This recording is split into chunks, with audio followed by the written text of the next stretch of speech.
So you're ambitious. You have big dreams. You want to be successful in school, life, work, hobbies, and achieve everything you ever wanted. But there's a problem. You are extremely lazy. You know exactly what you should be doing, but you don't do it, leading you to feel guilty and completely unmotivated. Well, dear viewers, do not fret, because in this episode of Study Diaries, we are going to uncover why do you keep feeling this way and what you can do to finally achieve your dreams this year. Without further ado, let's start this video. Starting with tip number 1, which is to name the enemy. The main thing stopping us from achieving our dreams and goals is procrastination.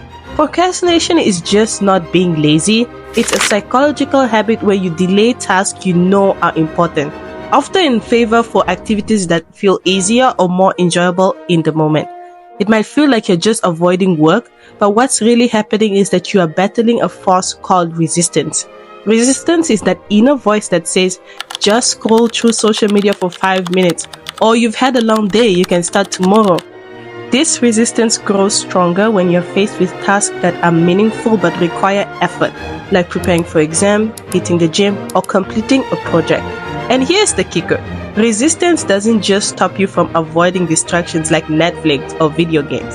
It actually pulls you away from the task that could improve your life. Why? Because it's a meaningful task and it takes time, energy, and mental effort. Your brain just does not want to do that much work. So now you understand the true enemy, and it's time to learn how to fight back.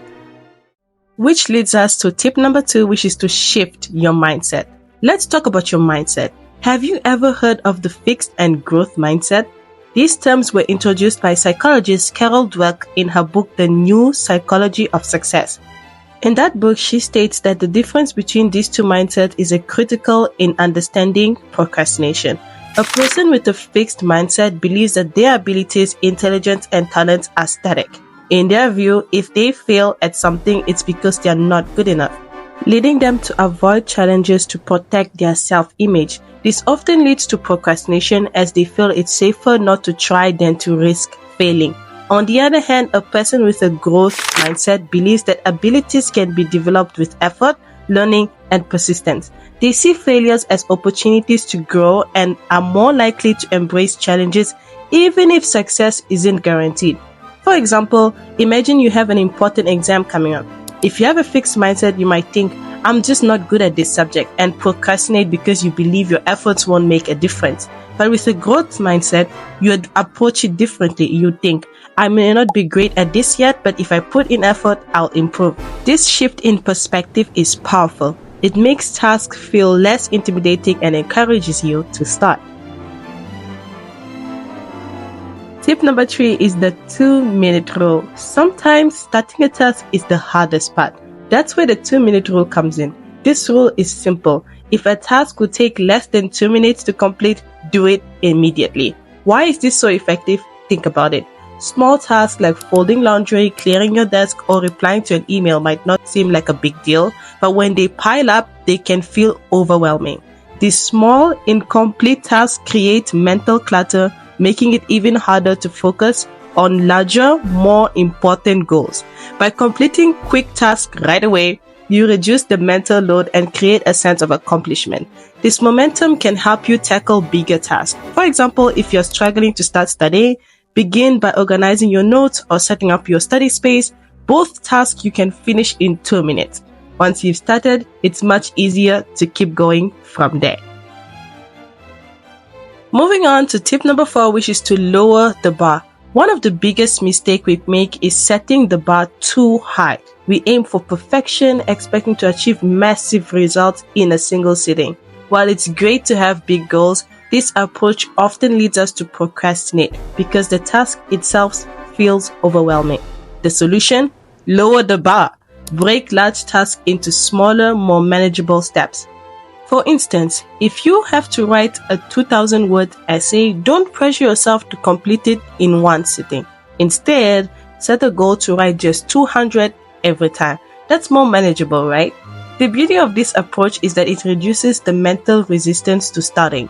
And once you start, you are most likely to keep going. Even if you don't finish the entire task, you've made progress, and that's what matters most. Next tip is to reduce friction. Have you ever told yourself you'll do something the next day, like working out in the morning, only to hit snooze and skip it? This happens because our brains rely on triggers to initiate actions. For example, seeing your phone triggers the habit of checking notifications, and your morning alarm reminds you to wake up. To build good habits and reduce procrastination, you need to create triggers and eliminate friction. Let's revisit the workout example. If your goal is to exercise in the morning, reduce the friction by laying out your workout clothes the night before or placing your shoes by the door. These small actions serve as a visual reminder and it makes it easier to follow through.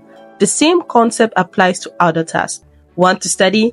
Keep your books and notes ready on your desk. Preparing the environment ahead of time removes excuses and makes it more likely for you to take action. Tip number 6 is to use a planner. Look, our brains aren't designed to remember everything. That's why a planner is an essential tool for staying organized and avoiding procrastination. When you don't write things down, tasks can feel jumbled and overwhelming. This mental clutter makes it harder to focus and prioritize. But when you use a planner, you create a clear roadmap for your day. You can choose a digital planner like Notion or stick to a traditional notebook. Whatever works best for you, keep doing this. The key is to break down your task into actionable steps and schedule them. For example, instead of writing study biology, break it into smaller tasks like review chapter 3 or create flashcards. This clarity helps you stay on track and reduces the temptation to procrastinate. Tip number 7 is to try the Pomodoro technique. I talk about this technique a lot in my videos because I think it actually works. If you ever felt overwhelmed by a task, the Pomodoro technique can be a game changer. This method, developed by Francesco Cirillo, involved breaking your work into 25-minute focus section followed by 5 minutes break. Why does this work? First, it creates a sense of urgency. Committing to just 25 minutes feels manageable, so you're less likely to procrastinate. Second, the regular breaks prevent burnout, helping you to stay productive for longer periods. Here's how to get started. Pick a task, set a timer for 25 minutes, and work on it without distraction. That means locking yourself in a room and locking your phone in a drawer. Okay, that's an exaggeration, but you get what I mean. When the timer goes off, take a 5-minute break. After completing 4 sessions, reward yourself with a longer break. This technique not only boosts productivity but also trains your brain to focus. Leading us to the last tip, which is to use rewards. Finally, let's talk about rewards. Psychologist B.F. Skinner's theory of operant conditioning shows that positive reinforcement increases the likelihood of repeating a behavior. In simple terms, rewarding yourself for completing tasks makes it easier to stay motivated. Your rewards don't have to be extra, okay? They don't have to be the greatest thing out there.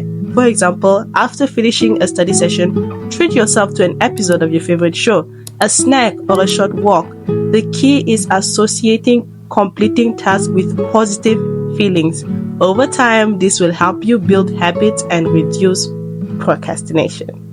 Well, there you have it, dear viewers. 8 practical tips to help you beat procrastination and unlock your full potential. But remember, overcoming procrastination is a journey and it's okay to struggle along the way. Celebrate your small victories and don't be too hard on yourself. If you found this video helpful, check out this playlist on the screen and subscribe for more tips and tricks. Take care and I'll see you in the next one.